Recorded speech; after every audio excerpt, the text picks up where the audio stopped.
All right, good evening, everyone. Let us begin. I want to begin by thanking our sponsors for tonight's shir.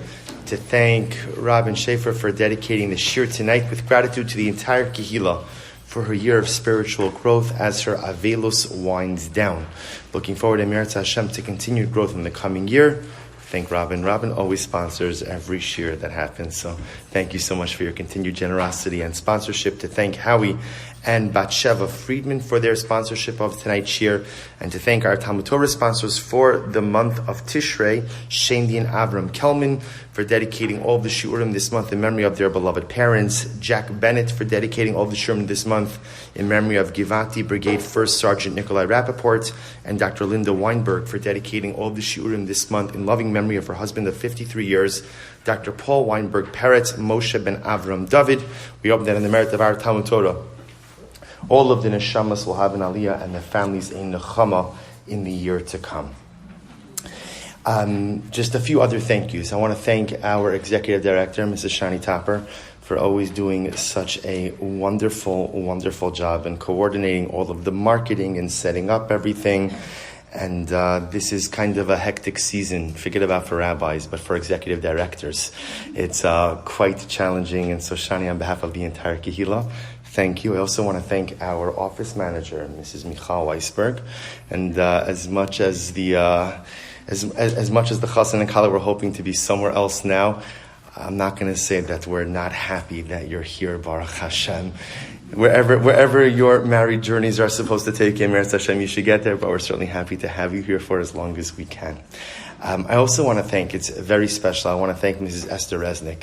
Esther is signing the shir tonight, and Esther has been signing our shiurim, I think, now for a while. And it's incredibly special because what Esther is able to do is bring the beautiful Torah of our kehilla to the entire deaf community. And tonight, I think this is a first. Tonight, actually, you can watch it online afterwards. Esther's signing is actually on the bottom square in the actual video. So now that Baruch Hashem, you know that when people want to, the beautiful part of Torah should be accessible to every Jew wherever they are. And a very special thank you to Esther, and a welcome to our brothers and sisters in the deaf community who are joining us on YouTube and on Zoom tonight. It's incredibly special to allow our Torah to be part of all of Klal Yisrael. The Torah should always be the great koach ha'ma'achid. It should always be the glue that brings our people together. So tonight, I'd like to focus a little bit of time on an interesting topic. In fact, the problem is that Shani Topper is very organized, so she asks me for titles of shiurim like 3 months in advance. I'm preparing for Kinnis, and she's asking me about what are we doing for Yamim Noraim. So often what that requires me to do is make something up, right? And then, okay, this is what we'll do. And of course, inevitably what always happens is I end up choosing something different because shiurim kind of are based on what you're feeling and how you're feeling and what's happening in the world around you. So I had a little bit of a shift in tonight's topic, and I wanted to share with you something that I found personally very striking, and I hope that you will as well. We're going to begin tonight's journey in Meretz Hashem with an incredible Mishnah in Maseches Yuma. To give you a little bit of background, the avoda on Yom Kippur was incredibly unique. The general sacrificial service on Yom Kippur was unique, because throughout the rest of the year, when you came to the Beis HaMikdash, so we know that Kohanim, Karbanic service, ritual service, has to be done through Kohanim. Non-Kohanim cannot work in the Beis HaMikdash. What was unique about Yom Kippur, and more unique than any other day throughout the entire year, was the idea that the avoda, the sacrificial service, could only be done by the Kohen Gadol. So this was a dramatic thing, because remember again, there were 24, we'll call it shifts of Kohanim. So each Kohen only got to work in the Beis HaMikdash approximately 2 weeks a year. And even those 2 weeks that your shift was on call, you didn't work the entire time, because each mishmar, each shift was made up of multiple batei avos, multiple families. So every Kohen really got very little time in the Beis HaMikdash. So the notion that on Yom Kippur, the holiest day of the year, all of the avod, everything done in the Mikdash, when I say everything, everything literally means everything, could only be done by the Kohen Gadol. A regular Kohen could not do anything. This was obviously an incredible laborious day for the Kohen Gadol, meaning from morning to evening, he was working. Multiple immersions in the mikvah, multiple changes of clothing, everything had to be done by the Kohen Gadol. And perhaps one of the most unique services of the day was the avoda of the ketores, the burning of the incense. Because we know again that the Mishnah tells us that the incense was burned inside of the Kodesh HaKadoshim, inside of the Holy of Holies. It was the one time of year that any human being walked into the Holy of Holies, the Kodesh HaKadoshim, was on Yom Kippur. And even on Yom Kippur, you couldn't just go in. You were only able to go in for a very specific service of the Ketores. So the Mishnah here is describing the Ketores service. That's not going to be our topic. But suffice it to say, it was a fascinating service. The reason it was fascinating is because everything is choreographed. Right? In general, by the way, just as an aside, it's fascinating to note that everything in the Beis HaMikdash is choreographed. There's no such thing as spontaneity in the Mikdash. Everything is choreographed. In fact, what happens if you decide to do something spontaneous in the Beis HaMikdash? It's pretty much the last time you do anything, right? Because there's no spontaneity, which in and of itself is an incredible lesson, which is that in life, if you want to accomplish spiritually great things, you must have a plan. There is no such thing as living life successfully by the seat of your pants. There's no such thing as going with the flow. You can go with the flow. You can definitely do that. Many people do. And where do you end up? Wherever the flow takes you is where you end up. But generally, it's not in a place of your decision. The idea that everything in the Mikdash was so carefully choreographed was there to teach us a dramatic life lesson. You want God in your life, you want ruchnius, you want spiritual accomplishment, devise a plan, and a detailed plan. Life doesn't always follow that plan. That's fine. Sometimes you have to pivot, but you still have to start out with a plan. In any event, Kohen Gadol goes into the Beis HaMikdash, to the Kodesh Kodashim, the Holy of Holies, and he goes holding ketores. So again, very quickly, this was a little bit of an acrobatic feat, because what was happening over here is the Kohen Gadol had to take what's called a machta, a fire pan.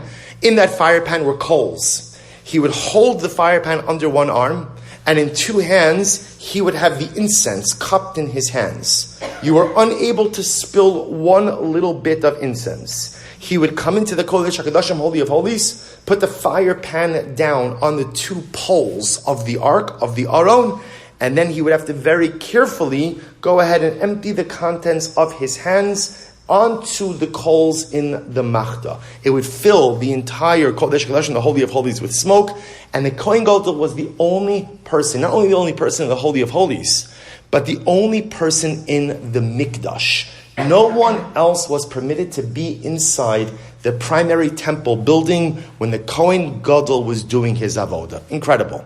But that's not what I want to focus on. If you look at number 1, look at the second line. The Mishnah now begins right after the period. Yatsa ubalo b'derech beis knisa. So there's so much fascinating information that we're not going to get into. In the second temple, there were two curtains between what we call the Kodesh and the Kodesh HaKadoshim. The front part of the Beis HaMikdash and the Holy of Holies. The outer curtain was pinned up on the left side, so the Kohen would enter in through the left. He'd walk across the length of the curtains. The inner curtain was pinned up on the right side. And on the right side, he would enter in to the Holy of Holies. When coming out, he would walk out backwards. And what did he do when he walked out? Umispalel tefila kitzara. He would pray a short prayer, bebeis hachitzon. Now, beis hachitzon could either mean in between the two curtains, or it could mean outside of the curtains in the primary Beis HaMikdash building. So why was it a short prayer? Why was it a short prayer? Because he would not prolong the prayer. Why? So you have to understand something. No one else is in the Beis HaMikdash when the Kohen Gadol goes in. No one else is in the building. Which means that from the time he enters until the time he comes out, no one knows what? On a very simple, if he survived. Remember again, especially during the Second Temple era, where often the office of the high priest, of the Kohen Gedolah, was sold to the highest bidder, Kohanim Gedolim often perished on Yom Kippur because they would enter into the Holy of Holies. They were not fit for that, and they never came back. In fact, During the Second Temple era, they devised the practice of tying a rope around the Kohen Gadol, because in the event that he died in the Holy of Holies, no one could get the body. This way they could drag him out. So he would only go ahead and daven a very short prayer in order not to worry anyone. What's missing from the Mishnah? What's missing from number one? What did he pray? Right? Isn't this what was the prayer? What was the prayer of the Kohen Gadol? By the way, I'll just point out, already in the Mishnah there's an incredible lesson, which is what? So it's interesting. It's Yom Kippur. He's the Kohen Gadol. I don't know, I would say, let him daven for as long as he wants. Right? So what do you see from here? Even when building your personal piety, you must be ever conscious of the feelings of the other. Too many times we think that the pursuit of ruchnius, the pursuit of religiosity, of piety, of relationship with God, is a license to trample on the feelings and dignity of the other. And there could be nothing further from the truth. If I build my personal piety on someone else's back, you know what HaKadosh Baruch Hu says to that? No thank you. No thank you. God is not interested in that. So the Kohen Gadol could have sat there davening the whole day. The problem is what? Everyone was sitting outside. Everybody was worried about what's going on over here. You can't sit and daven. You can't sit and daven when someone's waiting for you outside. Your own, and this is so incredibly important because sometimes we make this mistake where we think as long as I am engaged in the pursuit of a noble spiritual goal, how I make other people feel or the impact of my actions on someone else don't matter that much. And it's not true. Life is a balance. You have to build your relationship with Hashem at every moment, at every juncture, but you must be ever cognizant of the impact of your actions on other people's feelings, no matter what, no matter how holy, no matter how pious, no matter how intense your particular personal journey may be. But look at number 2. So the Gemara is intrigued by this, because the Gemara says, so the Gemara says, what did he daven? Right? Isn't this the $1,000,000 question? What was the Kohen Gadol davening for? So Rava Barav Adav Ram Barav Ada Tarvai Mishay Derav Amri, second line. Here's what he davened for. Number 1, we're going to see altogether there are 4 parts to the Kohen Gadol's prayer. There's actually more, but we'll start with 4. Number 1. Did I underline this on your sheets? Good. Yiratzal Milfanecha Hashem Elokeinu Shetehei Shana Zu Geshuma Ushechuna. Number 1. It should be a rainy year. Should be a rainy year. There should be a lot of rain. It actually means it should be rainy and it should be humid. The Gemara says, like Baltimore, right? The Gemara says, why do you need both? We're not getting into that. For our purposes tonight, it means it should be a rainy year. Okay? Number 2, if you go to the next second underlined line, Lo ye'adei avid shultan midebeis Yehuda. Rulership, which sounds like it's referring to monarchy, should not leave the tribe of Yehuda. Remember again, we learned in Parshas Vayechi, when Yaakov Avinu gives the brachos to his children, he says, Lo yasser shevet mi Yehuda mechokek mi bein raglav ad ki yavo Shilo. Monarchy belongs to the tribe of Yehuda. Rulership should not leave Yehuda. That's number 2. Number 3, V'lo yihiyu amcha yisol tzrichin lefarnes zeh mizeh. The Jewish people should not have to rely on each other for financial support. Shouldn't have to rely on each other for financial support. And number 4, V'lo tikanes lefanecha tfilas ovrei jerachim. God, please do not accept the prayers of the travelers. Prayers of the travelers. Now I'm going to ask you honestly, is this what you expected for the prayer of the Kohen Gadol on Yom Kippur? No. Right? What's missing from here? What's missing? So, right, something about life, like Zachinu L'chaim, something like that, something regarding absolution from sin, something about general forgiveness, right? Isn't that the theme of the day? Yom Kippur is a day of slicha v'chapara. It's a day of forgiveness and atonement. And yet, there's absolutely no mention of any of the primary themes of Yom Kippur in the tefillah of the Kohen Gadol. Not only that, but when you look at some of these things, it sounds like there's strange things to daven for on Yom Kippur. Important, we'll discuss the importance, but why Yom Kippur? So it's just you have to understand something. You could tell a lot about a person by what they daven for. Right? There are some people that daven for new kitchens, and there are some people that daven for health, and there are some people that daven for shidduchim, and there are some people who daven to do well on a test, and there are some people, and again, by the way, all legitimate tefillos, but you could tell a lot about what's the hierarchy of importance for a person for what they daven for. This was a choreographed prayer. This was not happenstance. It's not the pshat that the Kohen Gadol is standing there in between the two curtains and is like, hey, what should I daven for? And these are the first four things that pop into his mind. He davened for these things because he understood that they were of primary importance for Klal Yisrael. So the Shaila what we're going to try to explore tonight is why did the Kohen Gadol daven for these things and what's the message for us? So let's go through them one by one. Prayer number 1, let it be a rainy year. Teaches us something incredibly important. Rain represents what? Good. Don't give me Torah or Chesed. Let's not be so frum. Right? Rain represents Parnasa. Rain represents Parnasa. Rain represents Gashmius. It represents materialism.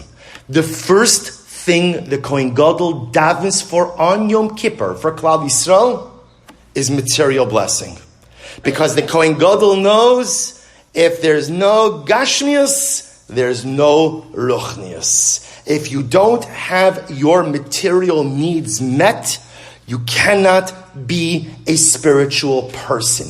And this is so incredibly important because, when we say the word Gashmius, like we're accustomed to thinking, you're supposed to say like, Gashmius, like it's something bad, right? Like it's a bad thing. Now, Gashmius, overindulgence in the material world, making the material world the primary focus of your life is sinful, is absolutely sinful, and a total abdication of personalistic responsibility. But at the end of the day, virtually all people need to have some degree of physical material comfort in order to be able to focus on their spirituality. And I think this is interesting because I think in contemporary society, especially in segments of our society, this lesson has been lost. There's like this thought that if you need Gashmias, there's something wrong with you. You shouldn't need Gashmias. You should just have Ruchnias. Now, are there people who don't need Gashmias and just need Ruchnias? Absolutely. Absolutely. There are some people like that. They're Yechidei School. There are individuals, again, who do not need any of the comforts of this world in order to become spiritually connected people. But 99% of human beings are not like that. Most of us need some level of physical material security in order to be able to connect with HaKadosh Baruch Hu. If I don't know if I can pay my bills, it's very hard to connect with the Ribono Shel Olam if I don't know how the mortgage is getting paid. And it's very difficult to work on my spiritual identity when I don't know that my physicality is safeguarded. So the first thing the Kohen Gadol davens for is Gashmius. Let there be rain. Because if there's rain, if there's parnasa, then Klal Yisrael will have the bandwidth to focus on other things. You look at the beginning of Parashas B'chukosai, and the Torah says, "In B'chukosai seilechu." If you walk in my ways, mitzvosai tishmar, you keep my mitzvos. So HaKadosh Baruch Hu outlines a whole series of material blessings, and the Orach Chaim HaKadosh says, "I don't understand. We're talking about observing mitzvos. If you're talking about observing mitzvos, why is the reward something material? Observe the mitzvos, and you'll get sheep, and you'll get cattle, and you'll get wheat. Why is that the reward?" The Orach Chaim says something amazing. It's not a reward. The reward for mitzvos is nothing material. What HaKadosh Baruch Hu is saying is, if you make proper spiritual decisions in life, I'll give you material security so you could continue to serve me. You see, in the worldview of the Jew, materialism, Gashmius, is not an ends. That's where people make a mistake. It's not an ends. The goal is not to purchase. The goal is not to buy. The goal is not to own. The goal is to have a degree of security in life so that I could focus on my spiritual pursuits. So the first thing the Kohen Gadol says is, let's take care of Klal Yisrael's parnasa. Because if there's physical security, then ultimately, again, spiritual security could come afterwards. What's number 2? Kohen Gadol goes on. He says, Lo ye'adei uvdi avid shultim beis Yehuda. Let monarchy remain with Yehuda. So of course, when we speak now, what's interesting is, okay, you could say maybe this is referring to the monarchy of Yehuda. Very interesting. So the monarchy of Yehuda, here's what's fascinating to note. Was there Jewish autonomy during the Second Temple era? For the most part, not.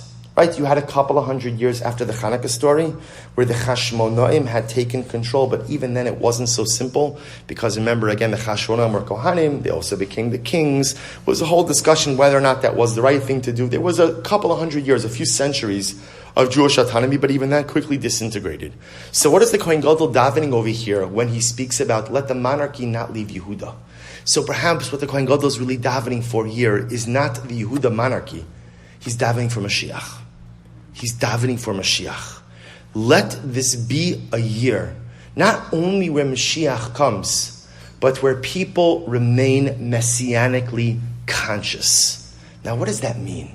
What does that mean to remain messianically conscious? So the Rambam writes about this. The Rambam says that one of the Yud Gimel Ikari Emunah, one of the 13 principles of faith, is to believe in Mashiach and to go ahead and wait for him. Right? And actively wait with him every single day. I want to tell you, many disagree with that idea of the Rambam. You say the Rambam, where'd you get that from? Right? Who says, okay, maybe there's an obligation to believe in Mashiach, who says there's an obligation to wait for him every day, to actively pine for him. Yet the Kohen Gadol says, HaKadosh Baruch Hu, keep the messianic dream alive. Now, what does the messianic dream have to do with Yom Kippur? Let me ask you this. What's going to happen when Mashiach comes? What's going to happen? Right? No Yom Kippur was a good try. There's going to be a Yom Kippur. Right? There'll always be a Yom Kippur. Baruch Hashem, we want Yom Kippur. That's the one day. I don't want a Tisha B'Av, but I definitely always want a Yom Kippur. What's going to happen when Mashiach comes? Correct answer. We don't know. We don't know. We don't know what's going to happen when Mashiach comes. But there's one thing I do know for sure, which is what? The world is going to be different. How it's going to be different, what that difference is going to look like. Remember again, if you think about the theology surrounding Mashiach, there is such a spectrum of opinions. There are opinions that hold Olam Kiminhago Noeg. The world is going to function as it does right now. It's the same exact world. Just the difference will be everyone will believe in HaKadosh Baruch Hu, and everyone will recognize the Jewish people's right to Eretz Yisrael. Those are not two small things. Those are pretty significant. And hopefully they'll also be vouchers for yeshiva education. Right? But aside, right? But otherwise, everything else goes ahead and remains the same. Versus you have another opinion that says, everything is going to be different. You're going to plant wheat and loaves of bread are going to come out of the ground. A totally supernatural world is going to spring up around us. What's the common denominator between all of those opinions? Common denominator? The world is going to change. That's what's going to happen. The world is going to change. Only machlokes is what the extent of that change is. Dramatic change, nuanced change, observable change, theological change, physical change. But everyone agrees that the world is going to change. Do you know why we focus so much on the coming of Mashiach? People think it's just a Chabad thing. You know, Chabad didn't invent Mashiach, right? He was here before, right? The concept was before the Rebbe also. Why is there such a focus on Mashiach? Because the concept of Mashiach reminds us that change is possible. You see, if I believe in Mashiach, what that really means is, I believe that the world is going to change. And if I believe that the world is going to change, what if the whole world, if the entire universe, if mankind could change, what else could change? Me. Do you know what the greatest obstacle to tshuva is? The greatest obstacle to tshuva is me. Like most things in life, I am my greatest obstacle. It's not that my mother didn't love me enough. She's probably watching. She loved me plenty. I just want to mention, right? It's not that my father didn't pay enough attention to me. He certainly did. Or that my teacher wasn't this, or that my spouse isn't that, or my kids don't do this, or my friends aren't this. Enough.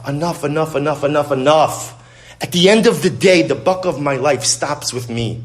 And if things don't happen, you're right, I can't control a whole variety of circumstances around me. I can't control how people treat me. I can't control how people behave towards me. I can't control how people talk to me. I can't control circumstances that happen to me. But I control me. No one is the balabas on me except me. I control me.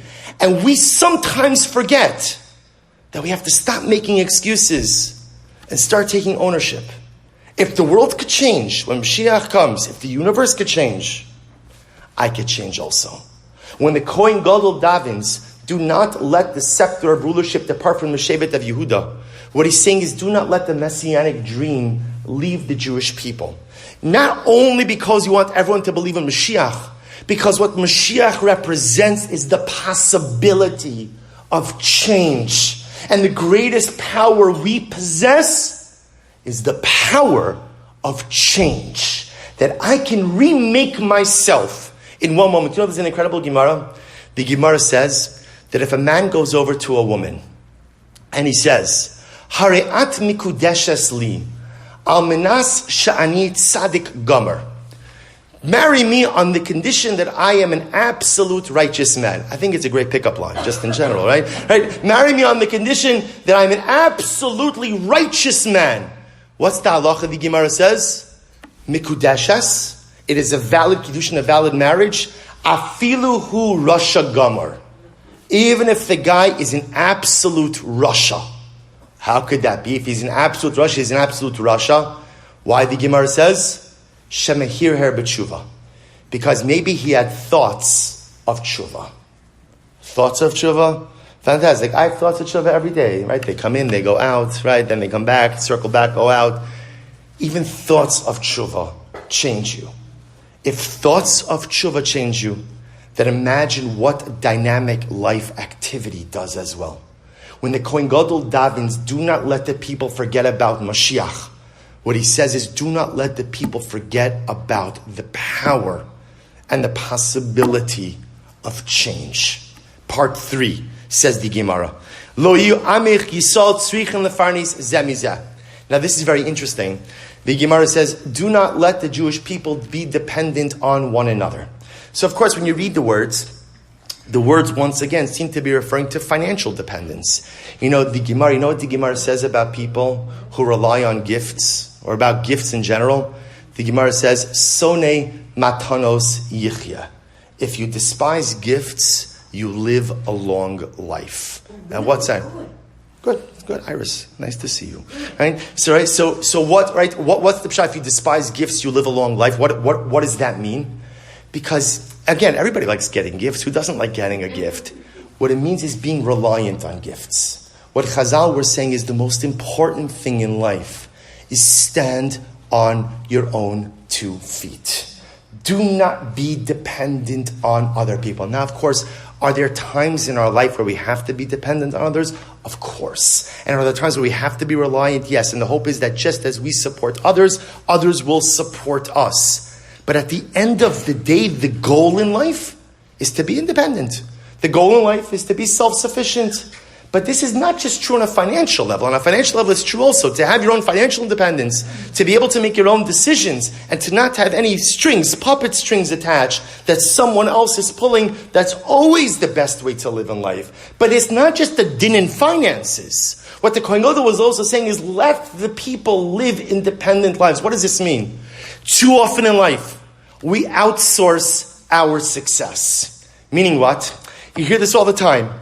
You know what? I really was going to accomplish X. You know why it didn't happen? I'll tell you why. Rachel, she didn't come through the way she was supposed to. And Leah, you should have seen the way she spoke to me the other day. And Avram, I give out the way he behaves. And I have a whole list of people who did not do their part, and therefore I did not accomplish. It's a cop-out. People never do their part. I hate to say that. People rarely live up to expectations. Sometimes that's because we set expectations too high, or sometimes it's just because people are people and they just fail. That's the way it works. Don't outsource your success. Do not put the keys of your life happiness or life fulfillment in the hands of someone else. The buck of your life stops with you. You want to be happy? And this is true. And I have to tell you, this I think is probably one of the most important yisodos, foundational pillars of life. If you want to be happy, your husband's not going to make you happy. I mean, hopefully he'll make you happy. I'm saying things like that. But your husband's not responsible for your happiness. Your kids aren't responsible for your happiness. Your parents aren't responsible for your happiness. Your friends aren't responsible for your happiness. There is only one person in life who is responsible for your happiness, and that is you. And you make a decision every single day about the lens through which you want to see the world and the lens through which you want to see your circumstances. Your success or your failures in life are yours and yours alone. Again, do things happen around me that I cannot control? Every day. And sometimes those things that happen are quite dramatic and sometimes traumatic. But how I allow them to impact me, how I allow them to shape me, how I allow them to write my life narrative is up to me. That's my decision. Below you, Amcha Yisrael tzrichin lefarnei zeh mizeh. Kohen Gadol says, don't let the people be financially reliant on one another. But it's not just financial reliance. To be honest, it's going to sound a little bit strong. Don't rely on anyone for anything. I know that sounds like a very strong statement. And I'm not like a bitter person. You can ask my wife and my daughter are both here. I don't think I'm a bitter person. Right? But at the end of the day, it's the best approach to life. Because the moment that other people become responsible for chalokim in your life is the moment that you've outsourced your success to other people. You're now a dependent. You're now a dependent. You're now a reliant. You are now hinged. You're tethered to someone else. And the only way I could be happy and the only way I could accomplish is if someone else does their part. And that's the worst way to live. Because then I'm tole bedas achirim, as Chazal say, that I'm wholly and fully dependent on someone else. And who would ever want to stake their life happiness and fulfillment on someone else doing or not doing something? Says the Kohen Gadol, may Klal Yisrael find the strength to be independent people, to recognize they hold the reins of life. The keys are in their hands. You can't control what's swirling about around you, but what you do with it is absolutely wholly and fully up to you. And lastly, the Gemara says, "V'lo tikanis lefanecha tfilas ovrei drachim." This is very beautiful. That the Gemara says, and do not let the prayers of the travelers. Kohen Gadol says, don't listen to the prayers of the travelers, which in general sounds interesting that the Kohen Gadol would be davening to Hashem, not to listen to someone's prayers. So who are the travelers we're referring to over here? This refers to the pilgrims, to the Olei Regel, who are traveling home after Sukkot. So think about this for just a moment. Imagine you're traveling home with your family after Sukkot. You're leaving Yerushalayim, right? You're Olei Regel, you live in the Golan, you live up north, right? So what happens, you have all the drink boxes and all the snack bags, and you've mapped out every bathroom between now and the north of Eretz Yisrael, right? So you're getting ready. If there's one thing you're davening for, it's what? No rain. No rain. There's only one problem. When does the rainy season start in Eretz Yisrael? Sukkot. The truth is, it really starts on Sukkot. We just delay officially praying for rain until the end of the Yom Tov because we don't want to be washed out to the mitzvah of Sukkah. So the Kohen Gadol says, his last tefillah is Kadosh Baruch Hu, please do not listen to the prayers of the travelers. Because the travelers are going to daven to you not to bring the rain. But HaKadosh Baruch Hu, please do not listen to their prayers and bring the rains right after Sukkot. A very dramatic tefillah. Two incredible lessons. First of all, that the needs of the collective outweigh the needs of the individuals. And this is incredibly important because, society often teaches us that everyone is right. Everyone is right? Everyone has an opinion, and every opinion is valid, and everyone is right. It's not true. I mean, it's true, everyone has an opinion. That's absolutely true. But not every opinion is correct, and not every opinion works, and not every opinion can be counted towards the collective decision-making of a community or of a people. It's just the way that it works. So it's true. There are some people who are inconvenienced by rain. Absolutely, and significantly inconvenienced. But Klal Yisrael, Eretz Yisrael needs the rain. And so if the few have to be inconvenienced for the needs and the benefit of the many, so be it. There's never any approach communally or klal-wise that works for everyone. That's just the way it is in life. So the only way you can run a people, the only way you can run a community, the only way you can run a shul is you try to find what works for the majority and hope that the minority understand. The ability to cater to every whim and every opinion, it just doesn't work. It's just not, it would be wonderful if we could. If everyone, Kadosh Baruch Hu could bring rain for you when you need it and rain for me when I need it and you shouldn't get wet. When you don't want to get wet and I'll stay dry when I want to stay dry. That'd be fantastic. Except the world doesn't work that way. But there's a deeper lesson as well, which is the incredible and profound power of prayer. You see, we do a lot of davening. And the problem sometimes with doing a lot of davening is like anything that you do very often, sometimes it loses its oomph. You know that in yeshivas, do you know what they call it when, let's say you have a lot of material to cover and not a lot of times you have to go through it quick? You know what they call it in yeshiva? Daven it up. Daven it up. That's the terminology that's used. When you just want to go through something really quickly, daven it up. Daven it up. Because sometimes that's what we do. We daven it up. We daven it up. And again, I want to point out, we daven frequently, and that's why part of tefillah is just establishing consistency, even if it's not always something meaningful. But do we recognize the power of prayer and the power of simple dialogical connection with the Ribono Shel Olam? Do we recognize that ability not to daven from a siddur? You understand, the purest davening is not davening you do from a siddur. It's not davening you do from a machzer. It's davening you do from your heart. Those are the most beautiful tefillahs. You see, we live in such a different age. There's many wonderful young women here today, so they won't even, today, everyone is so educated, Baruch Hashem. So Rabbi Silber said, if you ask a woman, why do you light Shabbos candles? So you ask any girl who went through Beis Yaakov and seminary, why do you light Shabbos candles? Shalom Bayis, why 2 candles? One for Nevi Zohar, one for Shomer. You ask a woman, now I think you have to go back 2 generations. You ask a woman 2 generations ago, why do you light Shabbos candles? And the answer is, because my mother did it. So you'll see who's on a higher level. Who's on a higher level? Well, knowledge is always powerful. But there is something so profoundly beautiful in what Rabbi Silber called the mimetic tradition. Why do I do it? Because my mother did it. Well, do you know why your mother did it? It doesn't matter. Truth is, it doesn't really matter why my mother did it. She did it because she saw her mother, who saw her mother, who saw her mother. Zachar, Shamar, Shalom Bayis. None of that really ever came into the equation. It's just ultimately, again, what a Jewish woman does. And tefillah used to be this way as well. Why does a Jew daven? Why does a Jew daven? Because a Jew davens. How else are you supposed to talk to HaKadosh Baruch Hu? I remember that many years ago, that my family had given my grandmother, Zichron Livracha, a leather-bound siddur. And my grandmother was a very holy woman, survivor of Auschwitz. And I remember she looked at the siddur. It was a very beautiful siddur. And she said to us, thank you so much for this beautiful gift. But she said, I just want to tell you, I don't daven from here. She pointed to the siddur. I daven from here. And that was one of the most striking and dramatic moments I'll ever remember. I don't daven from here. She davened from there also. She davened from the siddur also. Because where does tefillah come from? Tefillah doesn't come from a book. Tefillah doesn't come from pages. Tefillah comes from your heart.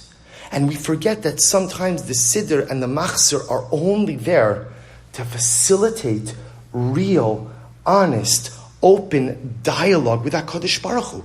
A person could read the siddur cover to cover, to read the machzer cover to cover, and remain totally and fully and wholly unmoved. Because that's not the goal. It's not a novel. It's not there to get covered with what's going to happen at the end. Right? You know what's going to happen. The same thing that's happened for the last 2,000 years. Nothing's changed. Right? It's the same story. It's the same tefillos. The goal is that structure should spark spontaneous dialogue. What's the power of spontaneous dialogue? Well, apparently it's so powerful that the Kohen Gadol, on Yom Kippur, in the Holy of Holies, has to tell the Ribono Shel Olam, the Master of the Universe, please, that guy Chaim Yankel, when he's taking home his family after Yom Tov, and he's dreading the car trip together with everybody, right? He could hear the whining already starting even before they pulled out. He's going to daven to you not to bring rain. Don't listen to him. Chaim Yankel, who's Chaim Yankel? You know Chaim Yankel is? Chaim Yankel is a guy who's going to daven to HaKadosh Baruch Hu for something that he really needs. saying he's going to daven with all of his heart. And when a Jew davens with his or her full heart, there's no telling what they can accomplish. It doesn't mean you always get what you daven for, because what we want is not always what we need, and what we want is not always what we should have, and what we think is good for us is very often not the right thing for us. But when a Jew davens with a complete heart, when a Jew davens with a sincere heart, those tefillos move the heavens. Those tefillos have the ability literally to control the rainfall. Those tefillos literally have a dramatic impact upon the entire world. So the Kohen Gadol in his tefillah, in the Kodesh HaKadoshim, teaches us 4 dramatic life lessons. And remember, like we said before, you can tell a lot about a person by what he's davening for. The Kohen Gadol is davening on behalf of Klal Yisrael, and he teaches us 4 dramatic life lessons that are here to shape our year to come. Number 1, take care of your gashmius. Make sure you are fiscally and materially responsible. Make sure that you have what you need. You don't have to be wealthy. You don't even have to be comfortable. Just make sure you're doing what you need to do in order to secure your material needs, because it is only if your gashmius is in place, then ultimately you stand a fighting chance of securing proper ruchnius. Number 2, remember that change is possible. Keep believing in Mashiach. Mashiach represents change. And if the universe could change, and if humanity could change, then imagine what I could do as well. Number 3, do not be dependent on another person. Do not be financially dependent, but more important than that, do not make your life success dependent on what someone else will or will not do. The reins of your life rest with you. The keys of your life success rest with you. Of course, HaKadosh Baruch Hu is up, but just that goes without saying. But at the end of the day, do not outsource your happiness. Do not outsource your success to anyone else. And number 4, remember the power of pure petitional dialogue.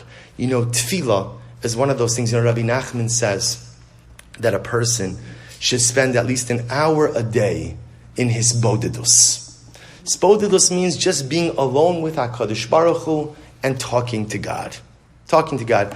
I've often felt we would be in good shape if when we actually davened, we spoke to God. Forget about taking an actual hour, right? But Rabbi Nachman says there's a power of just talking to Hashem. Just talking to the Ribbon Shalom. That's all. Not talking about Shachris or Mincha or Musaf. Just talking, not a Sefer Tehillim.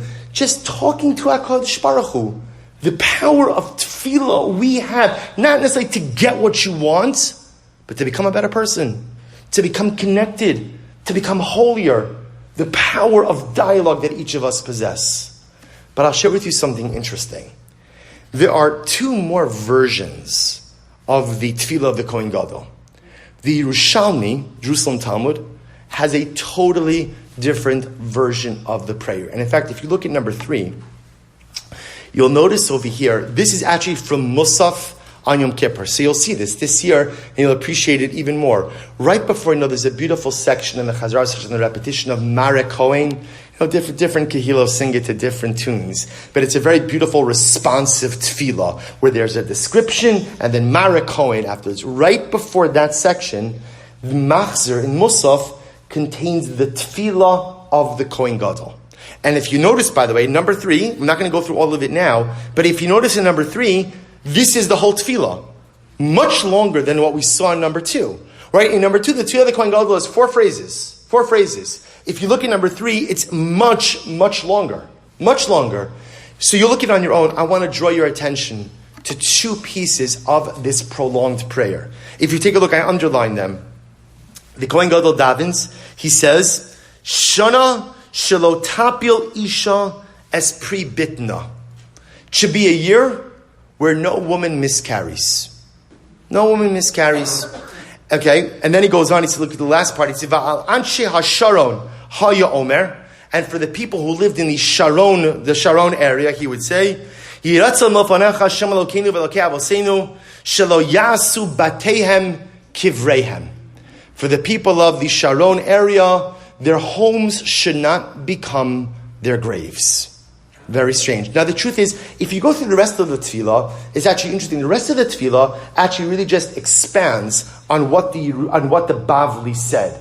But those two lines, number one, a woman should not miscarry, shlo tapil ishas pri bitna, and as well as that the people of Sharon, their home should not become their graves, that's not mentioned anywhere in the Bavli. So what is that?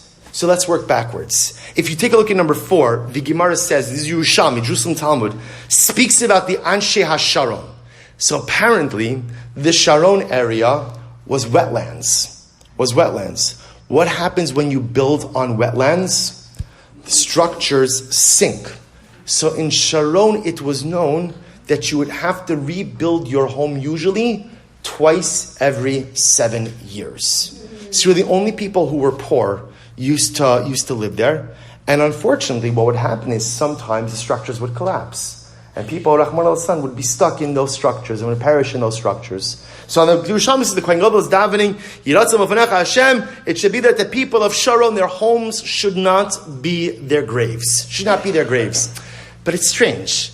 Because if the Kohen Gadol is going to start davening to HaKadosh Baruch Hu to prevent calamities, unfortunately, there are so many calamities. And there are so many difficult situations. Why is this one singled out? And the Sfarim Hasidic literature explains something so beautiful. You see, a bayis is not only a home. Well, a bayis is a home. But what is your home, right? What is a home? A home is a structure, right? And within that structure, all of your activities of daily living are there, right? Everything you need, so to speak, for your life is in that home.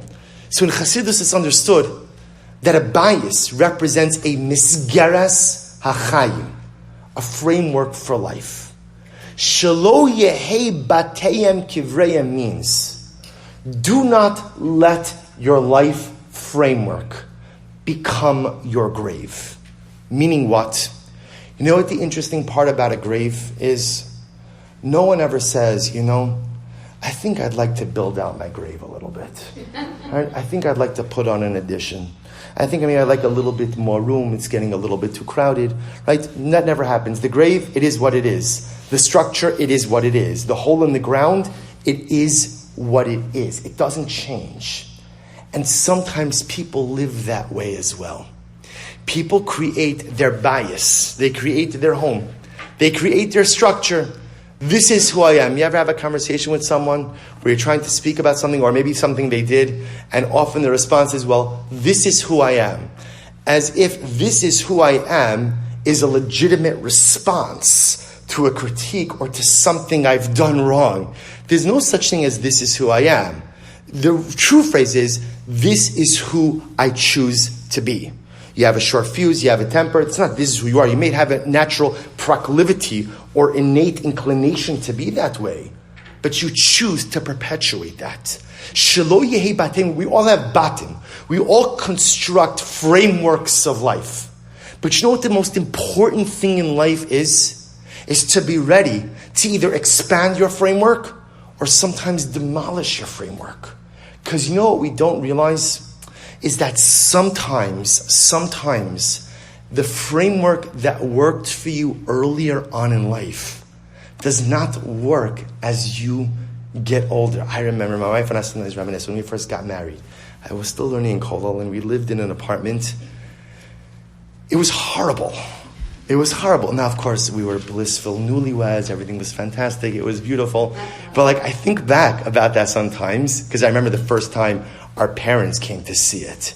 And I could tell, my in-laws spoke their mind. But my parents, right? I could just tell on their face, they were like, my mother turned white. They just could not believe it. And it's interesting because I think back to it. I'm like, wow. It really was it was objectively, it needed a refuah shalem. I'll say it like that. Right? But here's what's amazing. It worked. It worked for then. Would it work for now? No. On a space level, it wouldn't work for now. On an accessory level, it wouldn't. Would it work? So we know that, right? People start out in an apartment, or you get a starter home, and then you go here, or then you go there. We know it in the world of physical real estate. But we forget that the same rule applies in the world of emotional real estate as well. And sometimes what we do is we build a personalistic construct. This is who I am. And sometimes I built it when I was 20. And it might have been good when I was 20. But more often than not, the person you built, the structure you built when you were 20, doesn't work when you were 30. And this construct you built when you were 40 doesn't work when you're 60. Every stage of life needs a different personalistic structure. And the greatest challenge we run into in life is when we allow our personalistic home to become our grave. We refuse to evolve. We refuse to change. We refuse to realize that what worked doesn't necessarily... You ever around people who always make the same jokes? The same jokes, right? And they laugh at it, and you're like, really? Really? You've been telling me this joke for 20 years. And it's like, there's nothing new. You can't Google something new. You know I'm coming over. You can't get a little bit new material. Something. And to a certain degree, sometimes it's cute, but sometimes it just often like grates on you. Like, what are you doing? What are you doing? Why? Haven't we progressed at all? So that's annoying, but it doesn't really have an impact. But sometimes we do the same thing with ourselves. This is who I am.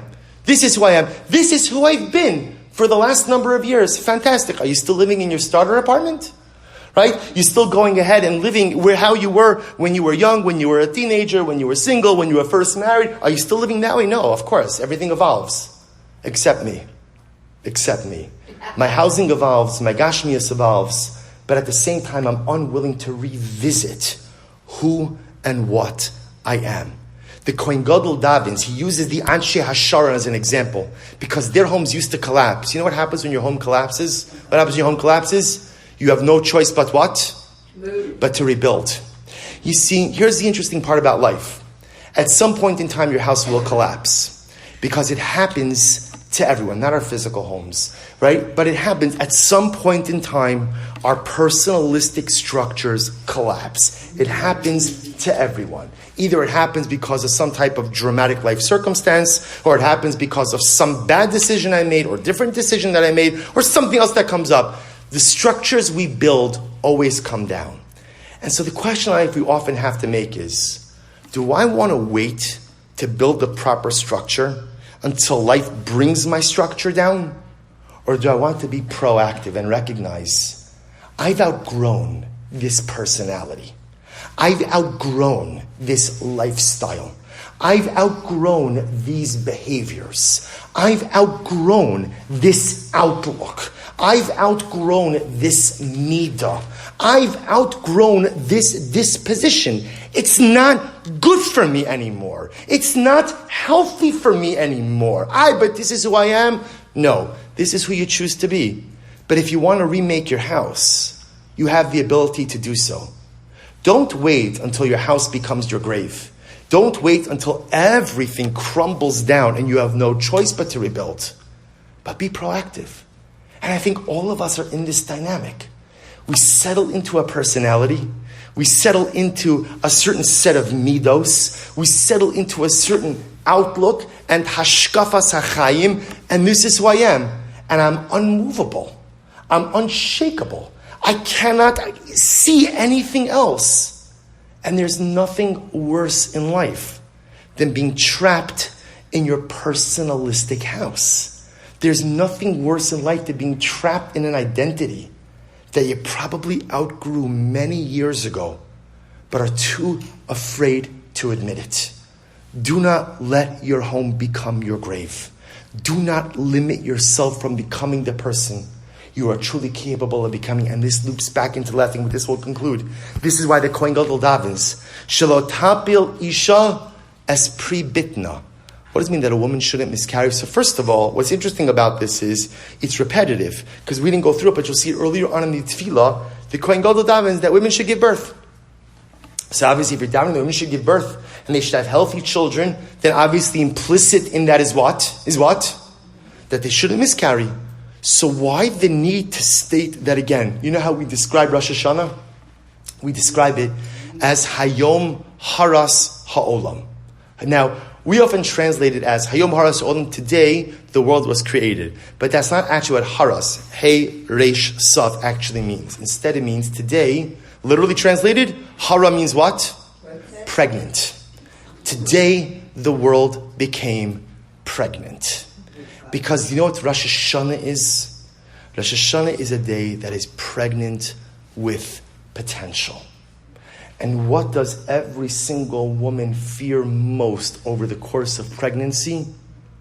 Of losing that potential. See, the worst thing in life, a terrible thing in life, is when you have potential and then that potential is gone. When there's a miscarriage of potential. The beauty of these days is the world is pregnant with potential. We, each of us, are pregnant with potential. And so what does the Kohen Gadol daven? Don't let them miscarry. Because how often in life do we begin the year pregnant with potential, but then we squander the opportunity. We miscarry the opportunity, and we never bring it to full term. That's the final tefillah of the Kohen Gadol. The Kohen Gadol says about his fledgling people, if we only understood what potential there was in these days. If we only understood what potential there was in the world. And I want to tell you something. It doesn't matter what you've done. And it doesn't matter where you're from. And it doesn't matter, you're a balas tshuva, you're an FFB, you're on your way, you're not from, you are from, you're this, that. It doesn't matter what you were. The only thing that matters is what are you ready to become? That's all that matters.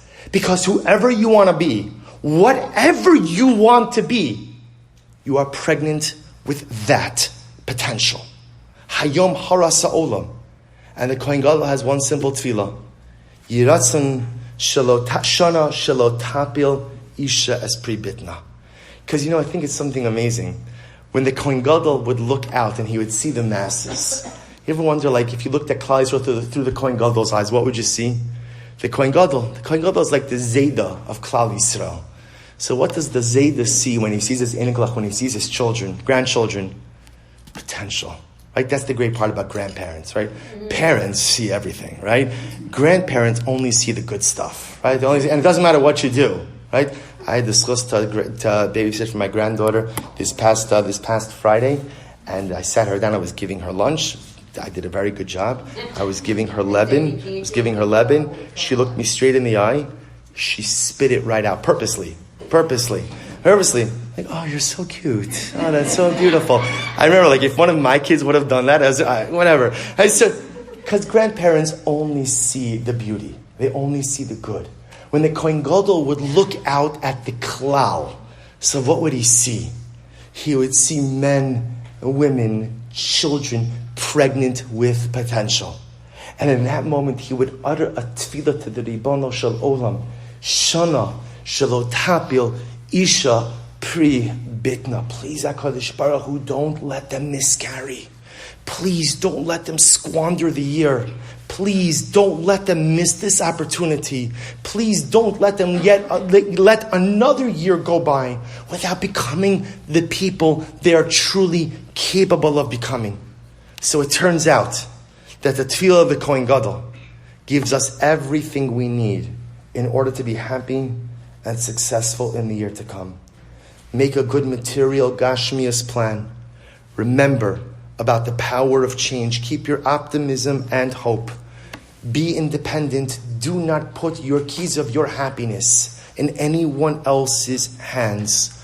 Remember the power of pure dialogue with the Ribono Shel Olam. Don't wait for your personalistic house to collapse in order for you to rebuild it. But recognize that more often than not, the structure you built for yourself in some previous stage in life probably is not the right one for you now. Find the power to pivot. Find the power to evolve. Find the power to change. And lastly, let us not miscarry the beautiful potential of this coming year. These days are pregnant with potential. We are pregnant with potential. If we only understood the power of Aseret Yemei, I've often thought, that, if I were structuring the Jewish calendar, I think what I would do is I would put Yom Kippur right after Rosh Hashanah. Because I think the problem that many of us run into is we come out of Rosh Hashanah on an incredible high, and then what happens? Like, you go to work. You go to work, right? Or like you're once again re-immersed in everyday life. And I know it's Aseres Tshuva, so it almost sometimes feels like by the time I show up on Monday night, not Monday night, Wednesday night, right? Wednesday night for Kol Nidre, it almost feels like I'm starting again. It's not the way it's supposed to happen. It's supposed to be a continuation. But more often than not, it doesn't happen that way. But that is our avoda, to recognize that we are pregnant with potential and to decide what are we going to do with it. Because if you do not decide what you're going to do with your pregnant potential now, then more likely than not, we just simply miscarry it. It just simply goes away. It's easy come, easy go. We have to decide what we're going to do with that potential for this year, what we're going to build, how we're going to change, how we're going to evolve, and how we're going to internalize all of the messages of the Tefillah of the Kohen Gadol. So we should be Zochem Yiras Hashem to take this Tefillah with us, to use the tenets of this prayer to Yiras Hashem inform the way we live the year to come, the way we make plans for the year to come, the way we structure our lives. We should find the Koach Yiras Hashem to rebuild, to evolve, and to change in whatever areas may be necessary. And in that schus, what we want more than anything, and there's still time, it's only Monday night. Yom Kippur is not till Wednesday night. A lot could happen in 2 days. The third Beis HaMikdash could come down from Shamayim. The Mashiach could come. We could be Zocha to be standing together in the Beis HaMikdash. You ladies, you'll have a better seat than I will, because the courtyard of the Beis HaMikdash is the Ezras Nashim. That's the women's section. The men have to stand out on the Harabayas, right? So you'll get even a better view, right? And we should be Zochem Yiras Hashem to see the Kohen Gadol. We should be Zochem Yiras Hashem to see him emerge radiant, Mara Kohen, from the Kodesh HaKadoshim. We should see his lips moving as he utters those tefillos on behalf of his beloved children, on behalf of Klal Yisrael. We should see his hod, we should see his hadar, we should see him walking in, we should see him walking out, we should see him being our shliach before Hashem. We should be zocheh to all of that this year. But if HaKadosh Baruch Hu has ordained that it's not to be this year, even if we can't see the Kohen Gadol, may we be zocheh Yiras Hashem to hear him whisper these words into our ears, into our hearts, and into our souls. And may we be zocheh Yiras Hashem to allow them to shape and inform the way we live in the year to come. I wish all of you a Gemar Chasim Tova. It should be a beautiful year, a year of personal Geula, and a year of Klal Yisrael Geula Mihira B'Yameinu. Amen.